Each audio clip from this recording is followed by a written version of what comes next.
welcome back to We Be Kids again. Now, if I was to say to you, what is your favourite bird? I'm sure we'd get many, many different answers. Maybe the blue tit or the great tit or the woodpecker or the peacock. But I do wonder how many of you would say that your favourite bird is the pigeon. Probably very, very few. And that's because we see pigeons everywhere. And we often take for granted the things that we see often. But today's story is a story all the way from Slovakia. It's an old Slovakian folk tale, and it is about a pigeon. And it is called The Pigeon Prince. Now, a long time ago in Slovakia, there lived a king and a queen. And they lived in a big, beautiful castle with a tall tower that was off in the mountains. And this king and queen, they had a daughter, their princess. And one day, their princess was at dinner with them, and the king and the queen said, "You know, it is coming up to your 18th birthday, and the other kings and queens of the neighbouring lands will soon be sending their princes. So we can decide which one you will marry." And the princess didn't like this idea one bit. She said, "I will not marry any of the princes. I don't want to get married." And she turned and she headed off through the courtyard and into the tower. You see, the tower was her favourite place to go. She would sit in the top of the tower and she would do embroidery all day. And she also loved the tower because on each side of the tower there was a window to the north, the east, the south and the west. And she would often spend her days gazing out of the windows over the mountains. And on this day, she was sat in the tower and she was doing her embroidery, when in one of the windows landed a pigeon. And she noticed the pigeon as it gazed in and watched her with her embroidery. And she looked back, and the sunlight just caught the pigeon's feathers. And what in the past had seemed dull and grey suddenly lit up with purples and greens and blues. And the princess gazed at the pigeon, and the pigeon seemed to be gazing back. And then suddenly the pigeon flew from the window and landed right in the princess's lap. And the princess stroked the pigeon and looked carefully at its coral beak and gazed into its eyes. And she mouthed to the pigeon, "I love you." And then the most remarkable and unusual thing happened. You see, the pigeon looked up at the princess and said, "I love you too."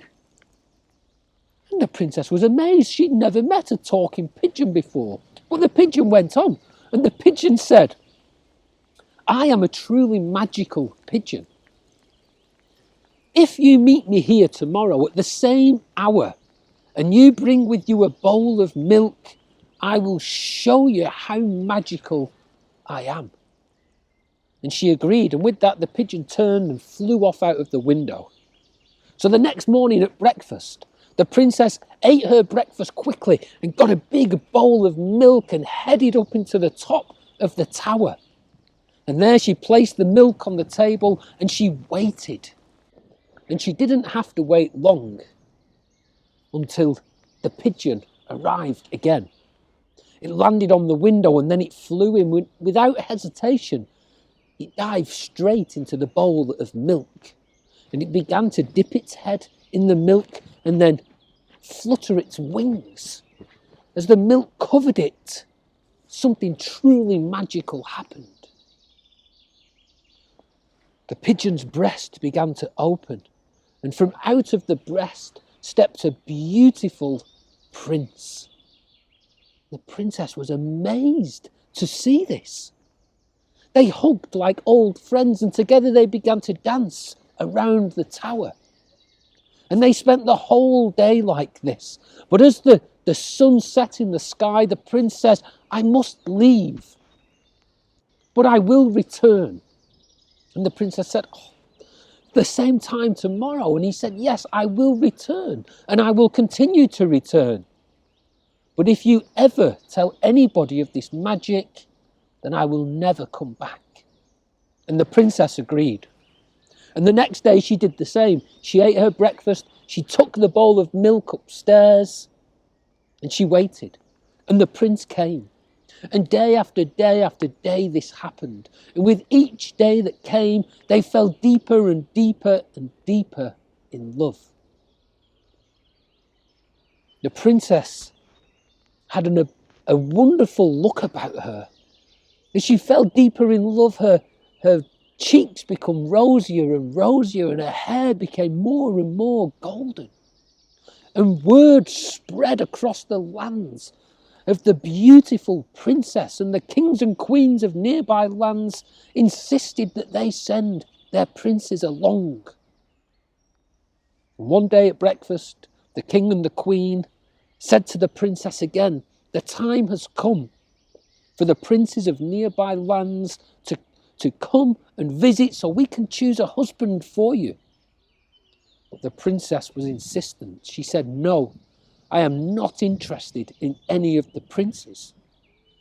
And her mother and father were angry.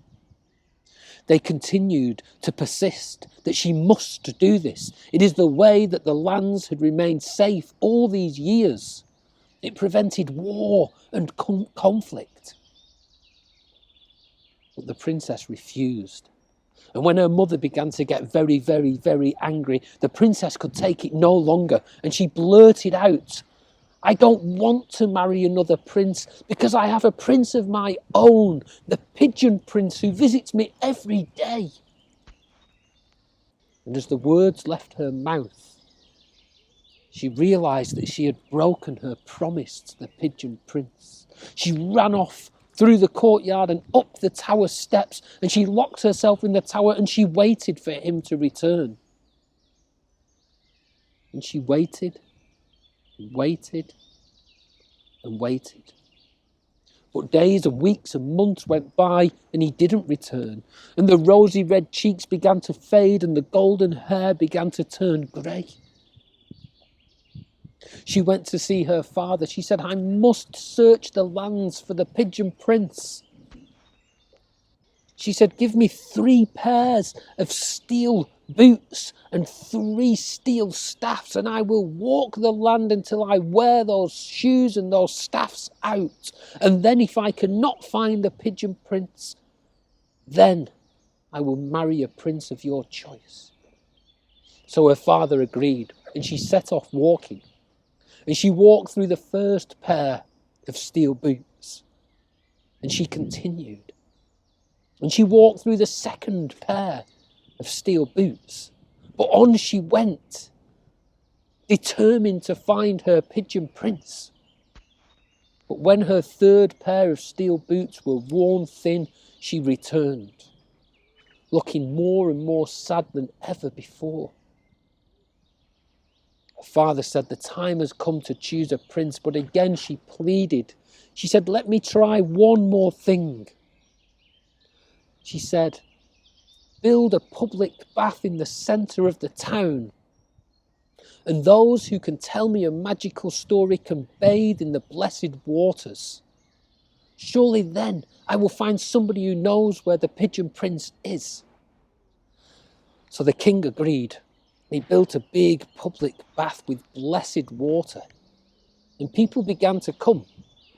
And day after day, they told stories to the princess. And the princess sat outside the bath and waited and waited and waited. But as days turned to weeks and weeks turned to months and months turned to years, nobody told her the story of the Pigeon prince. And then one day, in the village, a poor girl went to her mum and said, "I want to bathe in the blessed waters." And her mother said, "There is only one way to bathe in the blessed waters, and that is if you have a magical story, and you don't have any stories." And the girl dropped her head and agreed, and the mother gave her a bucket and said, "Head to the well and come back with a full bucket of water." And the poor girl walked off to the well. And when she was on her way to the well, she saw the most unusual thing. From out behind one of the houses came running a rooster that was wearing wooden clogs and carrying a basket full of vegetables. And the poor girl thought, what an unusual sight. So she ran after this rooster who clippity-clopped down the road, through the market stalls and into a big walled garden. And the poor girl crept in and watched. And as she watched, 12 plain pigeons came flying down from the sky and landed on the wall. And one after another, they all plunged into a bath that was in the centre of the garden. And as they plunged in, they emerged at the other side as beautiful princes. But when they got to the 12th pigeon, it just sat up on the wall, and all the princes began to mock it. "Ah," they said, "you will never be a prince again. Your true love betrayed you. You will always be a plain pigeon." And the pigeon sat there looking sorrowful and upset. And the little girl couldn't believe what she was seeing. Pigeons turning into princes. She thought, what an amazing story this is. So she ran back home and she dumped the wooden bucket with her mother and she headed straight for the bath of blessed water. And there the princess was sat outside, and the poor girl began to tell her the story of the rooster with the wooden shoes and the pigeons. And the princess heard this and she knew straight away that the 12th pigeon must be her pigeon prince. She asked the poor girl to take her along to the garden, and together, hand in hand, they ran through the streets until they arrived. They went through the gate, and there sat on the wall was the pigeon. The princess went over and she picked up the pigeon and she placed it in the water, and their eyes met. And as they looked lovingly at each other, from the pigeon's breast emerged the prince once more. They embraced and danced around the garden, and then the princess took the pigeon prince back to the castle where she introduced her to her mother, the queen, and her father, the king. And they too loved the pigeon prince, and they decided that the princess would marry him. And the queen arranged a huge, huge wedding where the kings and queens and lords and ladies from all around came to the wedding. But the princess also insisted on one other guest. And that was the poor girl from the village. And at the wedding, they danced, and the princess looked so beautiful. And instead of sitting with the lords and the ladies, she sat with the poor girl. And towards the end of the day, the poor girl remarked to the princess. She said, "You are so beautiful. Can you tell me the secret of beauty?" And the princess leaned forward and whispered into the poor girl's ear. And she said, "The secret of beauty is happiness." And with that, they both stood and they danced their dance through the great hall. So I hope you enjoyed that story. The Pigeon Prince. I really like it. It's a long story, but it's an old folk tale, and old folk tales often are quite long. But I love how it's the pigeon that turns into the prince, and not the peacock, for example. Pigeons are very plain, but there's a part in the story where the sunlight just catches the pigeon at the right time in the right place. And if you ever observe a pigeon and watch a pigeon closely, you may have seen that magic that happens on the pigeon's breast. It often looks dull and grey, but when the sunlight catches it, it can look beautiful and purple and green and blue. So next time you see a pigeon, don't just overlook it. Take a close look at its breast and know that it has princely colours right there within itself. So I hope you enjoyed that story. All I ask is that you tell that story to your friends as well, and we spread all these stories around the world. So thanks for stopping by at Weeby Kids, and we'll see you again sometime soon. Bye.